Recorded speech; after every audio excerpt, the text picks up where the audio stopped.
Otep à tous, bien-aimés frères et sœurs. Moi, je ne crois pas vraiment à cette histoire de la Corée du Nord qui a envoyé des soldats en Russie pour aller combattre. Plutôt en Ukraine, carrément, pour aller combattre l'Ukraine. La Corée du Nord a tellement de problèmes.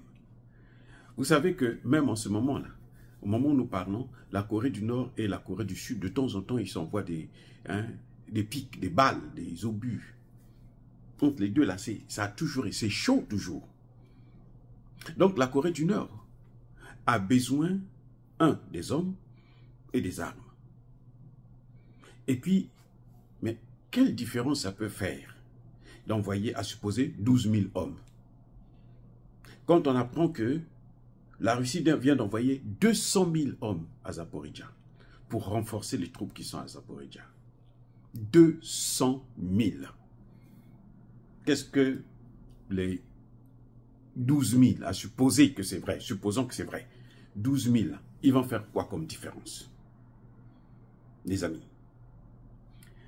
Ça, c'est un. Vous savez, on nous avait dit, on nous avait fait croire que la Corée du Nord était isolée. Mais c'est faux, la Corée du Nord n'est pas isolée. Quand vous avez pour ami Poutine, vous n'êtes pas isolé. Quand vous avez pour ami Xi Jinping, vous n'êtes pas isolé. Comment la Corée du Nord arrive à résister à, comment dirais-je, résister face au survivre avec des sanctions, les sanctions américaines? Comment la Corée du Nord peut-elle vivre si elle est isolée? La Corée du Nord n'est pas isolée. Le problème, c'est que, vous savez, le plan de Zelensky, son plan de victoire, moi j'appelle ça plan de la défaite.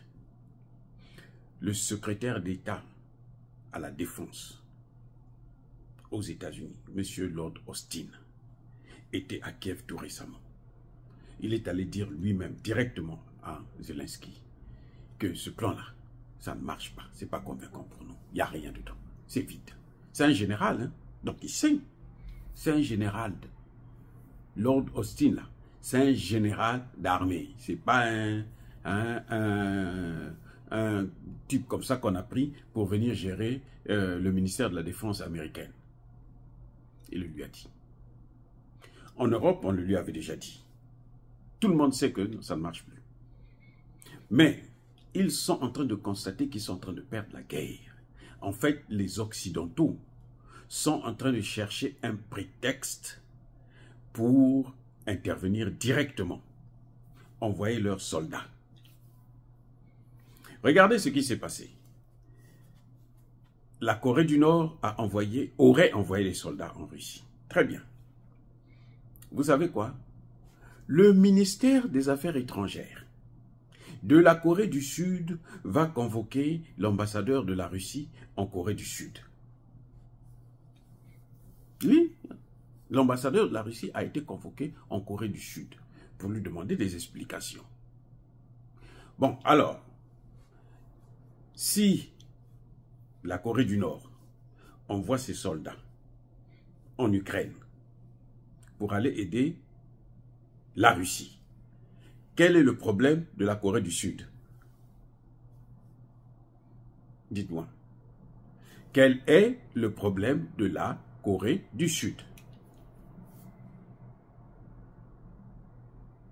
C'est comme si la France va envoyer ses soldats en Ukraine. Nous savons que les mercenaires français sont là-bas, ils se font massacrer aussi. Et puis, Poutine va appeler... non, même pas Poutine. La Chine va convoquer l'ambassadeur des États-Unis pour lui demander des explications. Vous voyez pas que c'est ridicule? C'est suspect. C'est-à-dire que on ne comprend pas ces gens-là. Au nom de quoi la Corée du Sud va convoquer l'ambassadeur de Russie pour lui donner des explications sur des présupposés soldats coréens qui sont allés, qui ont traversé la Russie et sont allés en Ukraine pour aller combattre. Au nom de quoi? Ils peuvent dire que non, ce n'est pas normal, mais c'est pas pourquoi ils s'ingèrent? Ah, s'ils veulent aussi affronter, ou bien la Corée du Sud veut envoyer ses soldats pour aider l'Ukraine, parce que les Occidentaux, eux, ne peuvent pas envoyer des gens. C'est pas possible, ils ne peuvent pas. Parce que c'est un prétexte pour chercher à ce qu'on puisse envoyer des soldats. Qu'ils puissent rentrer directement en guerre. Mais ils ont un problème. C'est que eux, ils ont des populations qui ne vont pas tolérer ça. Les populations ici aux États-Unis déjà, personne ne va l'accepter. Les populations là que nous connaissons là, qui sont habituées à vivre maintenant bien dans l'opulence, sur le dos et le sang des autres. Ils ne vont pas accepter ça. Ils ont essayé pour voir qu'est-ce que ça va donner, mais personne, tous les sondages, tout le monde sait qu'il y a des mercenaires français, anglais, allemands, américains, polonais et autres qui sont en Ukraine, qui se font massacrer d'ailleurs. Tout le monde le sait, toutes les populations là, ils le savent. Hein? Mais ils ne veulent pas que les soldats de l'armée officielle puissent rentrer dans cette affaire-là. Personne ne veut de ça. Je répète encore, personne ne veut de ça. Et c'est ça qui les coince. Maintenant, peut-être qu'ils veulent profiter pour envoyer les soldats de la Corée du Sud pour aider Zelensky, qui a besoin des hommes. Il est allé en Afrique, il a envoyé son ministre des Affaires étrangères. Qu'est-ce qu'il a eu? Rien, zéro. Les Africains ne veulent plus. Les Africains ont ouvert les yeux et se disent que nous, on ne veut plus rentrer dans ça. Il est passé en Angola, il est passé, je ne sais pas où, mais personne ne veut de ça. Donc, c'est un peu ça. Et les Américains sont en train de constater que mais la Corée du Nord maintenant s'en sort. Parce que la Corée du Nord échange maintenant avec la Chine. Échange avec d'autres pays à travers la Chine. Les produits de la Corée du Nord, ça passe par la Chine pour aller à l'extérieur. Quand il y aura ils vont finaliser avec BRICS Pay, vous allez voir que la Corée du Nord va s'élever. Donc, les Américains sont en train de chercher un moyen pour détruire encore la Corée, pour assujettir encore la Corée du Nord, pour renforcer encore les sanctions. Il y a des rapports, des bruits qui courent, qui disent qu'en fait, il y a des soldats de Laos qui sont en formation en Russie. C'est ceux-là qu'on aurait vus. Ce n'est pas des Nord-Coréens. Vous comprenez? En fait, c'est ça. C'est des Laotiens qui sont en Corée et plutôt en Russie. Maintenant, il y a un problème. C'est que, vous savez que déjà à Koursk, les soldats ukrainiens sont en difficulté. En très grande difficulté. Ils sont bloqués, ils ne peuvent même plus ressortir pour repartir à Soumy. Ils n'en peuvent plus. Ils sont encerclés. La Russie a déjà récupéré la moitié du territoire que les Ukrainiens avaient pris. Vous les entendez encore parler de ça? Pourquoi ils ne parlent plus de ça? Mais parce que ils ont perdu. Ça ne les arrange pas. Et il y a des soldats qui sont là-bas en difficulté. La Russie n'a pas attendu les Nord-Coréens pour gagner cette guerre. La Russie a des hommes. La Russie a des moyens. Oui. Mais il y a un autre problème. C'est que les Américains, eux-mêmes, ici aux États-Unis, ils sont divisés. Il y a des gens qui, par exemple, la Défense, le ministère de la Défense veut que les États-Unis puissent préparer la guerre dans le Pacifique contre la Chine. Donc, s'ils ont la Russie, ils ont la Corée du Nord, ils ont l'Iran. Mais avec la Chine, ça va être difficile.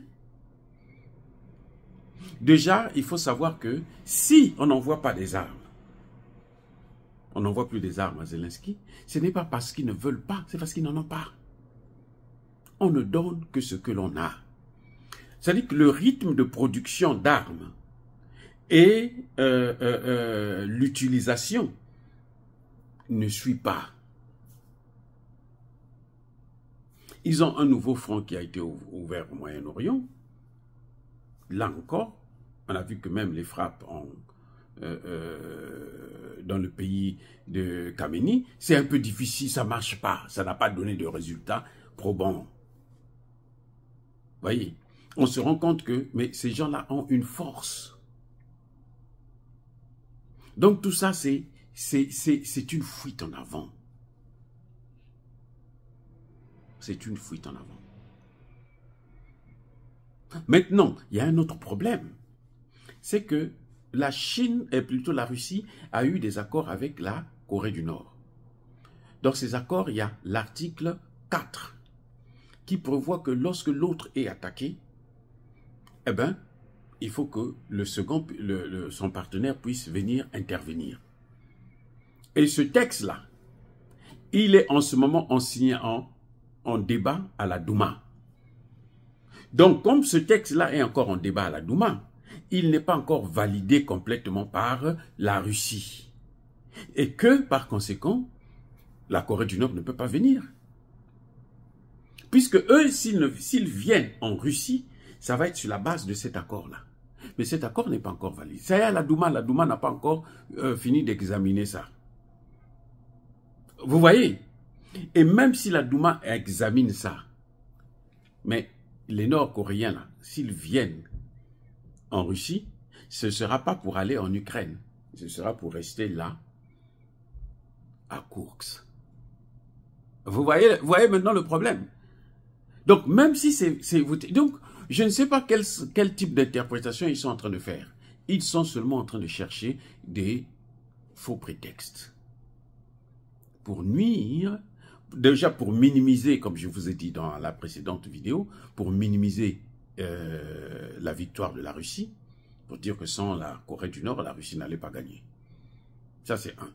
Deux, ils veulent encore renforcer les sanctions contre la Corée du Nord. Parce que la Corée du Nord est en train maintenant de s'épanouir. Les sanctions, là, ce sont les mêmes sanctions qui ont fait développer l'Iran. C'est les mêmes sanctions qui sont en train de faire avancer la Corée du Nord. Et la Corée du Nord a le soutien aujourd'hui de la Russie et de la Chine. C'est à travers eux que la Corée du Nord arrive à faire le commerce avec les autres, d'autres pays.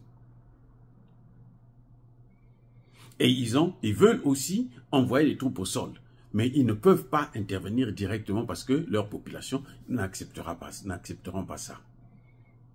Et ils veulent donc faire en sorte que la Corée du Sud puisse, parce que la Corée du Sud est en train de dire, a demandé à la Corée du Nord, si vous ne retirez pas vos troupes, nous on va aller aussi en Ukraine pour vous attaquer. Voilà là où on en est. Mais sinon, en réalité, il n'y a rien du tout. La Russie vient d'envoyer plus de 200 soldats de plus à Zaporizhzhia.